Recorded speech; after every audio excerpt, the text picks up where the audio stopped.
Good afternoon. My name's Stella Wanjiru. Beside me, my husband, Lawrence Masharia Joroga, and my very good sister, Lizzie Wanyoike. I first want to just thank everybody for taking their time today to come and mourn with us. We, as the family, do not take this for granted, and I will try to get through this. So the other day I came across a letter I had written to my mom when I was in university in the US. It was the typical, please send me money. So unlike our other family members, we used to be given money. So that was the purpose of that letter. But it made me laugh because I sounded so naive. But what was interesting in that letter was we were sharing so many secrets. But living apart for over 18 years, our relationship diminished a little. But when we moved back to Kenya, we were able to reconnect, and this was the last 12 years. But more so in the last 2 years when she was ailing. Like many mothers, she stood between us and our father as a mediator and an enforcer. She was soft-spoken in nature, but she was able to maneuver and manage to petition for us, her children. There were many lessons that I learned from my mom growing up, but what stands out and what my children are a victim of is the tendency to administer one child's medicine to another child. My mother was someone who did not want to waste, and as a testament of where she never forgot where she came from, and that she would rather live within her means and have those resources to help others. I'll let you in on a little secret. Many of the nice things that Mom had were pushed on her either by myself, my siblings, or Jenga. And Jenga told us a story of how they got tired of riding in the little Harrier. And they wanted to upgrade themselves, but in a very soft manner. They approached Mom, and she acquired a Land Cruiser so that they can be visiting all the many churches and communities that, and all the work that they were doing.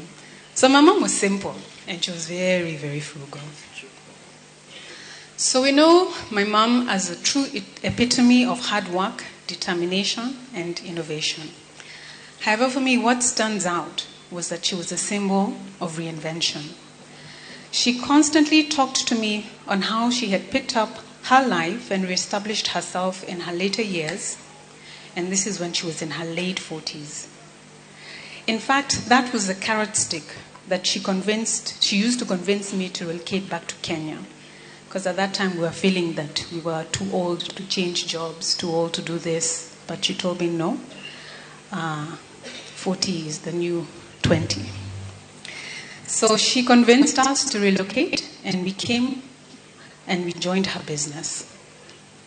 She questioned, and this is when we're still in the US, she questioned, why are we putting so much effort into building up a nation that was not even our home? She made me understand that working was not only about providing for my family, but it was also about contributing to the lives of others, and that we should think hard about whose lives we were really impacting. I know many are surprised and even shocked at the passing of Mom. I will take this time to just give a brief or mention a few things about her journey, because the last 2 years I worked very closely with her. And also because there are some lessons that she wanted us to learn from her experience in her typical manner as an encouragement to many other people, especially those who are navigating the medical space. So many don't know that for over 5 years she was not feeling well. And for the last 3 years, her illness started to escalate. Many of the events, shows, meetings, speaking engagements, church services, school meetings, those that she attended, and many of you know because you attended them together with her. She was participating in her very weakened state. God is the one who provided her with the strength and the ability to give her all at those events. But in the background, I tell you, she was very weary.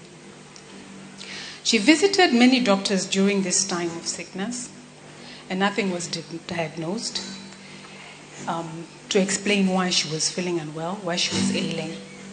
She spared no expenses, as you've already had, and we traveled to India, we traveled to the US, looking for different specialists, desperately trying to find out what was ailing her.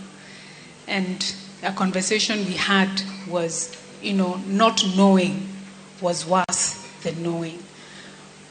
But little did we know. So when it was finally diagnosed that she had cancer, of course her first reaction was she was very angry because she had put all this effort into trying to figure out what was wrong with her.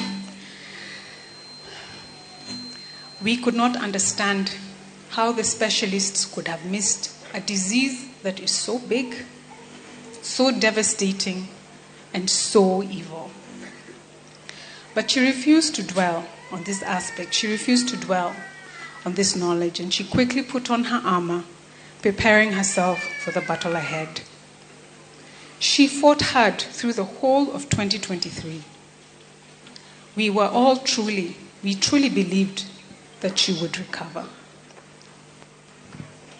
So the lessons she wanted us to take heed of. Number 1, take full control of your health care. Believe what your body is telling you and never give up on finding out why. Secondly, do not be afraid to challenge the medical field. Let us not forget they too are practicing their craft and they do not have all the answers. So do not allow them to settle if you are still not feeling well. But most importantly, she wants you to know to put your trust in God.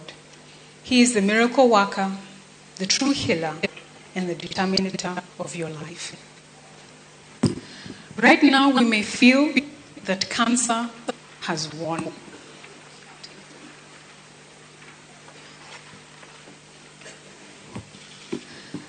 That cancer has taken another loved one away from us, and I'm sure this makes us very angry and sad.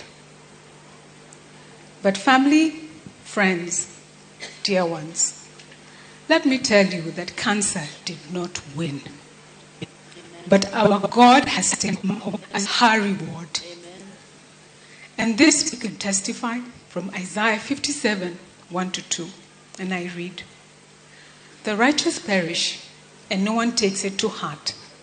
The devout are taken away, and no one understands that the righteous are taken away to be spared from evil." Amen. Those who walk uprightly enter into peace. They find rest as they lie in death. And that is Mom. So I want to leave you with another challenge that Mom passed on down to us. Those who knew her personally and those who knew her from a distance. And we can all attest, and you will continue to hear very many stories about Mom. But I'll read from the Bible. And I've struggled with this Bible name, so please bear with me. Ecclesiastes 9:10. And I read, because this was Mom's life.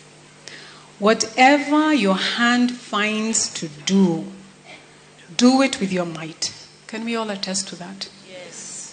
That is Mom.